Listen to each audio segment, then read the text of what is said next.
Hey, what's up everybody? It's Coach Mike with Elite Performance, and today I want to talk to you about why you should fire your MD. Now I know that sounds a little bit over the top, a little bit controversial, I get it, but give me a few minutes to make sense of it all, and you'll see exactly where I'm coming from. Alright, the first thing we have to do is define what a medical doctor is. And I'm not reaching here. All right. So in order to understand everything that I'm going to say, we got to start here. Let's define what a medical doctor is. All right. Now, a medical doctor goes to school, and what he's taught, he or she is taught, is called allopathic reductionism. Okay. They're taught allopathic medicine. So by definition, they should not be called a medical doctor. They should be called an allopathic doctor.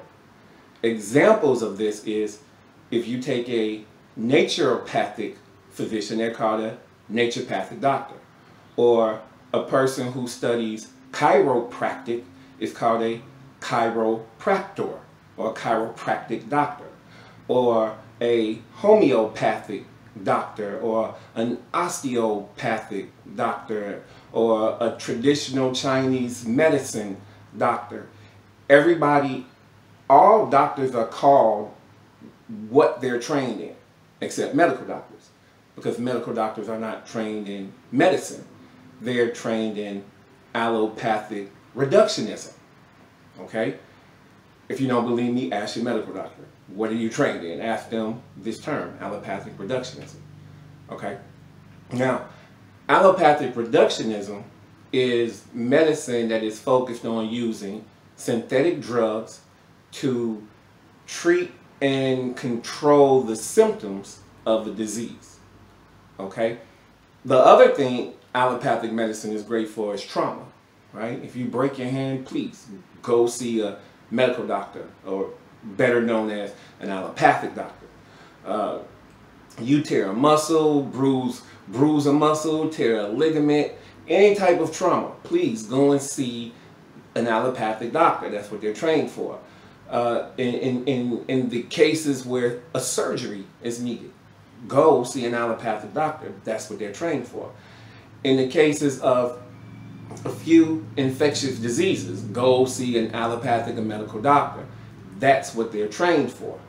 But in the case of chronic diseases, the things that people by and large go to hospitals and to see medical doctors for on a daily basis, like diabetes or high blood pressure or low back pain or migraines or arthritis, MS, dizziness, vertigo, all of these chronic things that go on and on and on and on and on and on and on.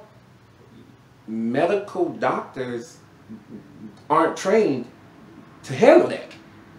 They're just not. They're trained to use synthetic drugs to manage symptoms of disease.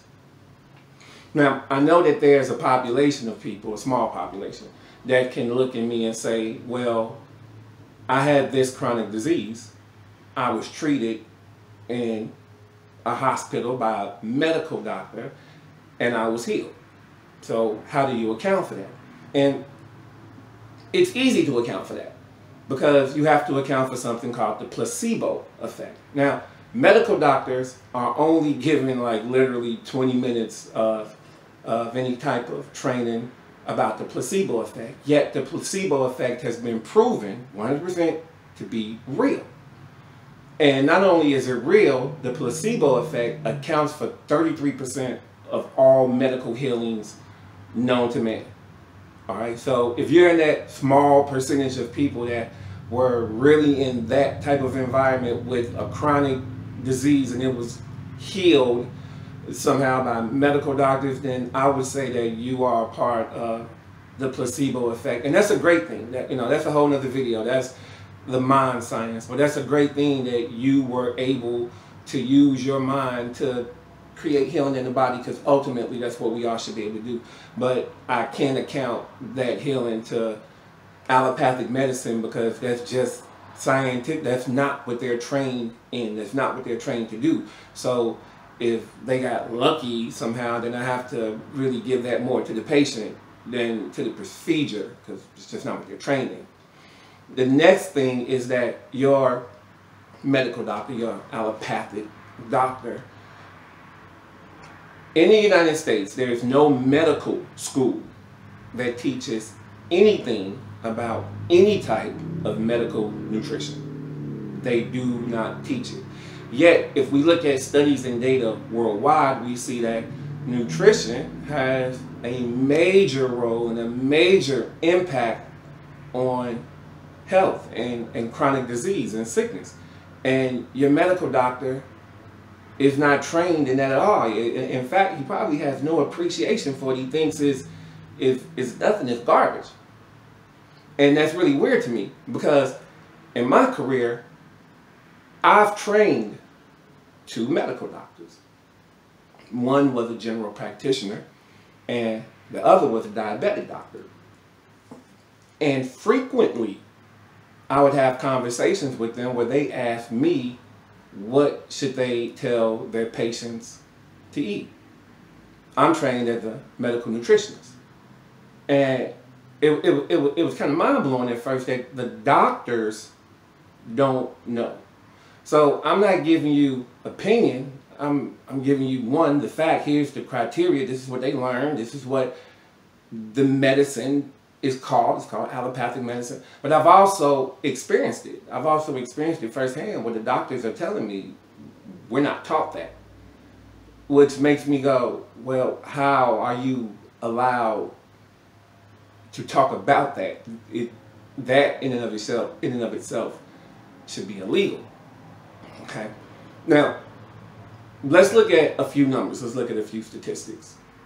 In 1993, Dr. Joel Wallach, he's a naturopathic doctor, in addition to pathologist and veterinarian.